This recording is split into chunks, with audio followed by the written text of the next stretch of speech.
My name is Thomas Hardy. I am 32 years old. I am from Meridian, Mississippi. I come from a very, well, my parents split up when I was a baby. My dad had a very rough and rowdy reputation, a very rough and rowdy lifestyle.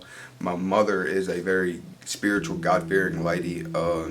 My mom had this idea of raising me the way that the Bible says I should be raised, and my dad had his own ideas of how a man needs to be raised. So I was always pulled from one side to the other growing up, and then I grew up with a very unnatural fear of my father. I was just seeing the things that he had done to other people and throughout my life, and so I was abnormally scared of my dad. So anything that he told me to do, it was done. I didn't really disagree with my dad until I was about 20 years old. So then, but he was also kind of like my protector. You know, after I got about 14, 15 years old and I started dabbling into the lifestyle that he was in, you know, anytime I'd get too far out there, he would always show up and protect me. But I guess you could say my addiction really started when I was about 14, 15 years old, sitting around a campfire with a bunch of buddies just drinking and stuff on the weekends, Friday and Saturday night. But then on Saturday night come Sunday, when everybody else's good time was ending, my good time was really just beginning. My good time really just never ended. My life became nothing but a party. I lived to party. If I wasn't partying, I wasn't happy, you know, and that just carried on throughout into my early 20s, I guess, and I did that all throughout high school, just partying, smoking weed, taking Xanax, and then I started taking opiates when I was about 16 years old, and that's what I really fell in love with, was opiates. And then I started working offshore when I was about 18 years old, and then I would use working 21 on and 21 gone. I would use my time out there on the rig as a time to sober up for my first 2 years out there. But then I messed up one time and I took my drugs out there to the rig with me. And after that, it was on. It got to the point, the option of whether or not to leave my drugs or to take my drugs out to work with me soon went out the window. Anytime I went to work, I had to have my drugs to take out there with me.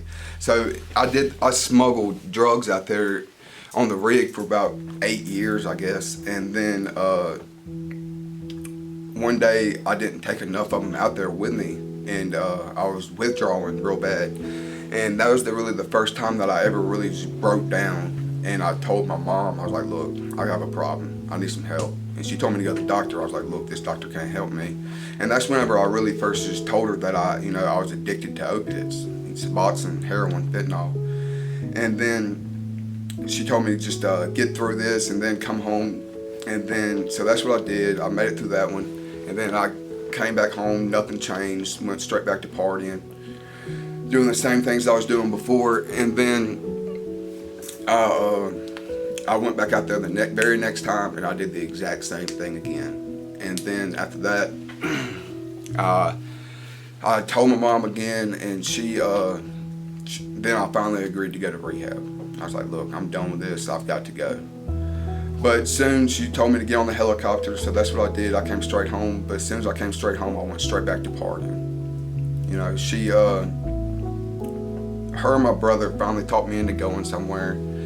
So I went to this place in Poplarville, Mississippi, and I get there, it was a kind of surprise visit to this rehab that they kind of just dropped me off there one day.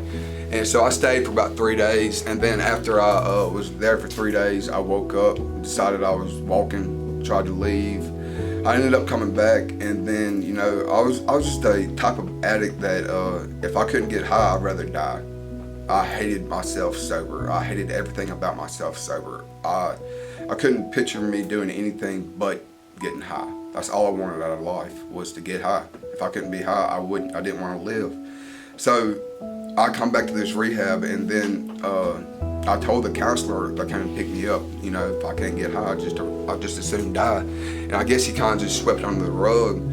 So whenever I get back to the rehab, I go back in there and I get a bed sheet and I go up to the fire escape and I tie the bed sheet around the handrail and I tie it around my neck and I jumped.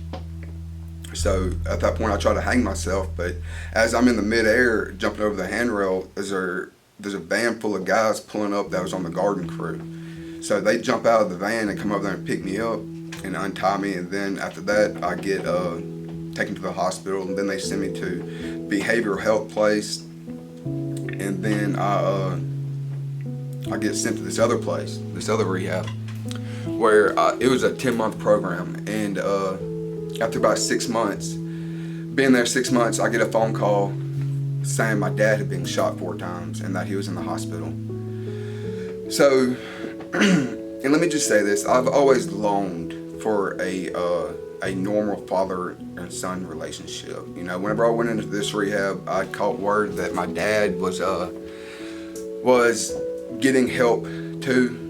He was going to sober up, and I was going to sober up, and the whole plan was for me to get out of this rehab, and for him to get out of the rehab that he was in, and for us to finally have this father and son relationship. So after being there 6 months, I get a call saying that he'd been shot 4 times, and that he was in the hospital. At first, they thought he was going to make it, but then after about 2 or 3 days, I get another phone call saying that they were on the way to come get me, that he was not going to make it. So, you know, and that quickly stirred up some bitterness and some anger towards the Lord. You know, I was never going to have that father and son relationship after that. My dad ended up dying, and after his death, I was angry. I was severely bitter towards the Lord. I didn't want anything to do with the Lord. I didn't want anything to do with a God that would take my father whenever I'm finally doing right, he's doing right. I didn't want anything to do with a God that would do that. You know, so after that, I finished that program, but as soon as I got out of that program, I went straight back to it. I went back at it harder than I'd ever gone in my life. And after that,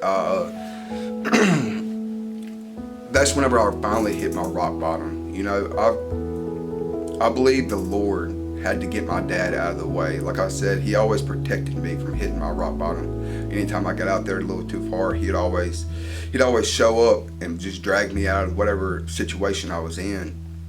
But then after I got out of this place, my dad wasn't there to save me no more.